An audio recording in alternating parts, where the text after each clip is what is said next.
Hi, it's Dr. Ruth, the Pain Doc. Let's talk about transforming intimacy from pain to pleasure. I am delighted to have our guest today, Dr. Sadaf Lodhi, and she's an expert on intimacy coaching. I'm going to let her introduce what she does. Hi, thank you so much for having me on, Dr. Thornton. So, my name is Dr. Sadaf Lodhi, and I am a board certified OBGYN. I'm also an intimacy coach, and I help women with sexual confidence so that they can find pleasure in their relationships and help remove sexual barriers. That is awesome. I really love what you do. I really do, because I think as much as our society, seems like sex, sex, sex, everything, but when it comes down to people, especially women, they don't talk about it, and Wow. they certainly don't go to their doctor and tell them I'm having this problem, which is a shame. So, the fact that you are addressing it head on, that people can know this is where I go to get help with this. And then today, I mean, there are different types of intimacy problems, I'm sure, different issues. I specifically, because I'm in chronic pain, wanted to talk about pain issues, but I recognize, that could be, there's different types of pain also, there's emotional pain from trauma, or, there's musculoskeletal pain that may not be location of intimacy, but it affects their intimacy. So, or even you could talk about pelvic pain, etc., like that. But how can you help people with these different issues, or do Yeah. you emphasize one or the other? So actually, I do both. So because I'm a gynecologist, I help people with let's say their gynecologic issues that may be causing them pain. So I do see patients via telehealth in Michigan and in New York. But as an intimacy coach, actually, I can be international. So there's no regulations for coaching, that can be anywhere. I actually have a client that's in Saudi Arabia right now. I've seen patients, overseas. So yes, absolutely. Coaching clients can be anywhere in the world. And the difference being that coaching is really about, it's not therapy. So it's really about seeing where your thoughts are and what your mindset is and helping you to move forward. So coaching is always about how do we move forward. And a lot of times what happens is that we have thoughts and we get stuck in our heads about certain things. For example, say if a person is not able to experience pleasure, or if they're having pain with intercourse, or if they have experienced trauma or abuse in the past, and then now that every association that they have with intimacy, specifically physical intimacy, is that there's going to be pain, or it's going to be an awful experience, or that it's wrong, it's shameful, it's dirty, then it's hard for them to experience pleasure in that sense, in that relationship. And so what coaches do, what I would do, is to help change those thoughts, right? And typically the way that we do that is doing cognitive behavioral therapy. So what we do is we look at the thoughts and we see whether or not those thoughts are serving you or are they limiting you. And then how would you go about changing those thoughts? And then, because what we know from science is that our thoughts, and we have so many thoughts that go through our head every day, those thoughts then lead to feelings, and then those feelings lead to a certain type of action. So if we're always thinking negative thoughts, then the feeling that we may have toward our partner may be one of resentment or one of anger, and then our action may be that we avoid physical intimacy altogether, right? Or that perhaps somebody uses it as a way of withholding or punishing somebody or something like that. So, coaches, what they do is they help patients to move forward so that they can have more of a sex positive feelings and thoughts, and so that that then serves them in their relationships and helps to improve their relationship, right? If that's what they're looking for. Yeah, yeah. I think it's interesting. I read somewhere, and I don't remember the statistics, but seems like maybe it was the World Health Organization. A lot of women carry a lot of many of them carrying diseases, maybe infections. They don't realize that they're having these things. They don't realize they have a problem. I don't know. It's how they live. They're working, they're taking care of their families, and they don't recognize that what's going on in their bodies is an issue. I don't know if am I making sense? Sure. Yeah. No. Yeah. So there are definitely, the patients that we do see in the clinic. So I do actually go to a clinic as well and work there. And women will come oftentimes for, say like vaginal discharge and things like that. So a lot of times they will have some type of symptoms if they carry, if they have like a sexually transmitted infection or something like that. Sometimes though, like what you said, some of those infections can be incidentally found. For example, syphilis now for some reason it has really become more prominent, and so a lot of women unfortunately are finding out that they're being infected with syphilis or HIV or something like that. So yes, there are some sexually transmitted infections that a person can carry without really realizing that they have it, but other times they will experience some type of symptoms, like for example vaginal discharge or cervical motion tenderness or some type of pelvic pain or something like that. Okay. All right.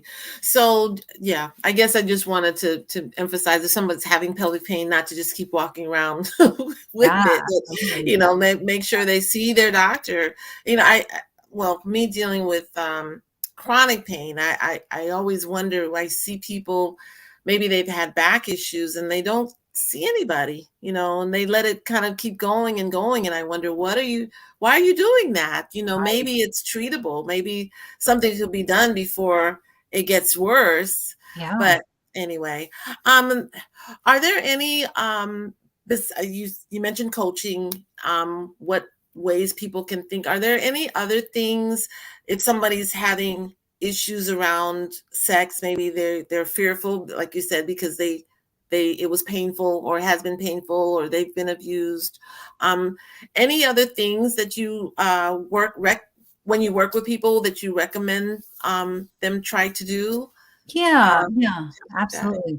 So, oftentimes when patients come or clients come, they will have a certain complaint and say, for example, a patient has something called vaginismus, right? Which is where you have contraction of the muscles surrounding the vagina and they contract and Mhm. tense up in anticipation of any type of penetration. So it could be even like a vaginal exam. It could be insertion of a tampon. It could be like a pelvic exam. It could be penile vaginal intercourse. It could be any one of those things. And all of a sudden their body tenses up. So definitely for, say, if that patient coming to see me was having that issue, then I would suggest that they worked with a pelvic floor therapist Mhm. first. And because those therapists are able to help the patient try to relax those muscles, because what happens is that they're often holding in a lot of tension and stress in Mhm. those muscles. And that's why they all of a sudden they start to cramp up. And also you have to remember that a lot of it is our mind plays such a huge role in Mhm. anticipation of fear. So if a patient is going to be in a type of situation where they anticipate pain, then those muscles are going to tense up, right? So then Mhm. with those type of patients, what I recommend is working through mindfulness, right? And trying to be in the present moment without judgment and showing yourself compassion and Mhm. trying to work with breathing exercises so that you're able to relax those muscles a Mhm. little bit, right? And Mhm. perhaps practicing exercises such as, having your whole body tense up and then relax and then Mhm. tense up and relax so that when you're in that type of situation, you're Mhm. able to, because you've been practicing those exercises of tensing up and relaxing, you're able to relax a little bit more, especially when that may be something that you really want, right? You want to Right. really experience that physical intimacy. I mean, I have patients that have come to the office where they have not consummated their marriages because they're a fear of penetration. And these Mhm. aren't women that are in just only conservative communities. I've had women that are, Mormon or, patients that have been raised Catholic that have the same type of fears. And, Mhm. it's something that they were always, fearful of, and it has followed them. And so now they've been unable to have what they consider to be a fulfilling relationship. Now, remember, there are different ways to have intimacy in a relationship, and there's different ways to experience pleasure. It's not only with Mhm. penile vaginal intercourse, but if that's something that they want and they desire, Mhm. then, they try to find ways to then go ahead and have that. And oftentimes it's working with an intimacy coach, but also simultaneously working with a pelvic floor therapist that then helps them to use vaginal dilators so that Mhm. they can get used to that sensation and try to relax those muscles. Oh, very good. That's good information. Yeah. Generally, maybe this is I'm sure there's some people that have to work with you for years, depending on what they've been through. Some people maybe I don't know what's a typical length of time that's really necessary to get people to go from, pain to, to pleasurable Yeah. intimacy, Yeah, um, absolutely. where they're really much, much better. Um, Absolutely. yeah. Yeah, so I would say typically it takes about 8 sessions, Okay.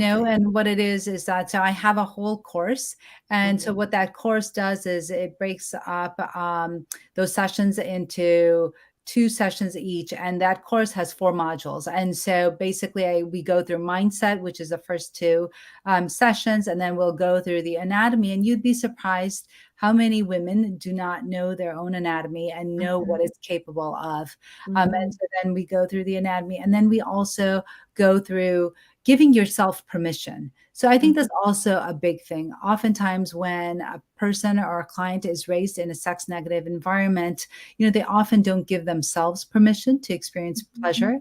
And so Mhm. that's one of the big things that we work on as well. And then the last thing is always moving forward. So, how do you move forward, right? Once you know that Mhm. you have these limiting beliefs, how do you go about changing that, and how do you move forward? And one of the things, like I talked about, we do cognitive behavioral therapy. We also talk about mindfulness, and we also do, I talk patients through sensate focus. And sensate focus is more about feeling with the senses and also about no longer spectating. So sometimes when patients or clients are in a relationship, in a physical relationship, physically intimate with somebody, they won't be in their own body, right? They'll be watching themselves from afar. So they may be, looking at themselves and be like, wow, I don't like the way that I look, or look how fat I am, or, I don't like this part about me, that part about me. And so sensate focus really has the patient like ground themselves in their own body and really just appreciate what's going on, feeling everything, with the fingertips. And it's a 3-step process. And what happens is that in the beginning,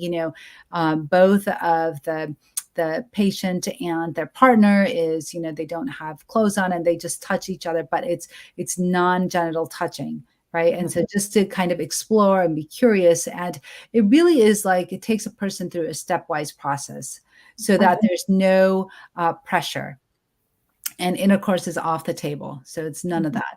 Mhm. And then the second step is that, then they slowly incorporate genital touching. And then the third part is, intercourse, if that's what they want. But it's Mhm. really like a stepwise process so that, oftentimes if patients have if they have trauma or, things that hold them back or some negative beliefs, it's slowly working them up so that they feel comfortable with different types of touch and experiencing pleasure and really being in their bodies. That is awesome. That is awesome. So you work with individuals. It sounds like you also work with the couple somewhat, right? That's what it Yeah. sounds like. Yeah, so I can work with couples, but as a gynecologist, my focus traditionally has been with women and to kind of, taking what they learn, then they can take that to their partner as well. But yes, I can work with couples, but Mhm. I'd like to focus on women just because I find that a lot of time women have not had the support that they have needed to deal with issues. And I think you and I had talked about that before, is that women are so used to basically dealing with pain, right? Mhm. And that Mhm. they don't realize that intercourse does not have to be painful, right? Right. And not unless you want it to be painful. And of course, then Mhm. we go into like kink and BDSM. But, what we're talking about is just in general, it should be more pleasure oriented. Mhm. And that Mhm. there are ways to find pleasure. And even women, I've had patients that and clients that have experienced what they used to call female genital mutilation. Now they call FGC, which is female genital cutting. And Mhm. those women, oftentimes feel as if they're broken and that they cannot Mhm. experience pleasure. And that's not true. And Mhm. that they can experience pleasure. And so, it's going from that mindset of that, I'm never going to enjoy it. It's just a chore. It's just something that I have to do. I don't Mhm. really like it. To Mhm. something that they can actually engage in and find pleasure in and enjoy. Mhm. That's awesome. Like I said, I'm just admire what you do. Before I have one other thing to ask you about though, because I want to make sure my audience hears about it because sometimes people have issues, perimenopausal, postmenopausal. Oh, They're experiencing vaginal dryness, they're experiencing pain. What do you recommend for those people, women that experience those kind of things, and you it's know, affecting their sex life? Absolutely. And I'm so glad you asked that because I think it's so important for physicians to be able to address this for patients. Sexual health is part of overall general health, and being in a sexless marriage is one of the top 10 reasons that people actually get a divorce. So, for a lot of people, being sexually intimate with their partner is very important. And so it's difficult when and if sex becomes painful due to vaginal dryness. And we know that as women experience perimenopause and menopause, we have a decrease in estrogen. And as that estrogen decreases in our bodies, that can oftentimes lead to decreased lubrication. It can lead to changes in the vagina. It can lead to increase bladder infections, urinary tract infections. And so, to prevent all of those things from happening, vaginal estrogen is absolutely key and should be used and prescribed by more healthcare providers for their patients to help them with lubrication and to prevent the vaginal dryness. We know also that you can have loss of elasticity of the vagina, you can have shortening of the vagina due to the changes that happen as women get older. And so we also know that vaginal estrogen is very safe. There's different types of vaginal estrogen that we have a ring, we have tablets, we have creams. All of those things are very safe. And also they are not systemic. So they don't go throughout the whole body. If you're worried about taking hormones, Mhm. they don't that estrogen does not travel throughout the whole body. It's Mhm. localized to just the vagina. And so that's why it's so important for vaginal health and to use vaginal estrogen to help with that. But if for some reason you're not able to use vaginal estrogen or you don't like the idea of hormones, then there are also vaginal moisturizers that you would use 2 to 3 times a week. Vaginal estrogen, depending on how you use it, but initially should be used for continuously at night for Mhm. 2 weeks. Now, I'm talking specifically about the cream. There are different Mhm. ways to use, the tablets would be one tablet every night. There's the ring that you would leave in as well. But if you're using specifically the estrogen, the estradiol cream, that's 1 gram in the vagina at night for the first 2 weeks. And then you do it twice a week for the rest of the month. And then really for the rest of your life to help maintain that tissue quality and that elasticity of the vagina so that sex is no longer painful. Also, Mhm. you can use vaginal dilators to help, if you haven't been sexually active in a long time, you can use vaginal dilators to help increase that elasticity and also for the vaginal length. And I think that what happens is that when we use that vaginal estrogen, then we increase the blood flow to that vulvar region. And that's why it's so important to continue to use the vaginal estrogen. But like I said, if for some reason you don't like the hormones, you can also use vaginal moisturizers that you use 2 to 3 times a week. And they don't have actually estrogen in them. You can get one that is actually DHEA, and that can also help with plumping up of that tissue, of the vaginal tissue, and help with the lubrication. And if you're just looking for, you can also use lubrication just when you're having intercourse, penile-vaginal intercourse. And there are different types of lubrication. There are some that are oil-based, water-based, silicone-based, and it depends on what you want to do, what type of play you like. And we don't recommend silicone based lubricants with silicone toys. You don't want to do that because it can degrade the toys. So you want to use like a water-based lubricant if you're using a silicone toy. I see. Wow, that's more information than I expected. How can people reach you if they know, what, that's a problem I have. I would like to work with you. How do they reach you? Yeah, so definitely I can be found on Instagram and TikTok at Dr. Sadaf, DrSadaf, OBGYN. Or you can go on, I'm also on YouTube at Dr. Sadaf Intimacy Coach. I have a website, drsadaf.com. You can schedule a consultation with me directly on Instagram or on YouTube. I also am a host of a podcast called the Muslim Sex Podcast, and we release episodes every week on Fridays. And in fact, today, since we're talking about pain and pleasure, today I released an episode on Kink 101. I had a conversation with a sex therapist, and she basically broke down what kink is and the basics of that. So that was released today. But yeah, so we have weekly episodes, and we talk about everything relating to intimacy and relationships, and all different episodes. And you were on one of them. We talked about chronic pain and intimacy. So yeah. Awesome. Awesome. Well, thank you so much. This has been so informative, and I really appreciate it. All right. Listen, if you're having problems with chronic pain, remember me. You can find me on my social media podcasts as well. I mean, social media sites as well as my website. Anyway, until next time, peace and blessings. Thank you. Thanks. Bye. Okay. Done.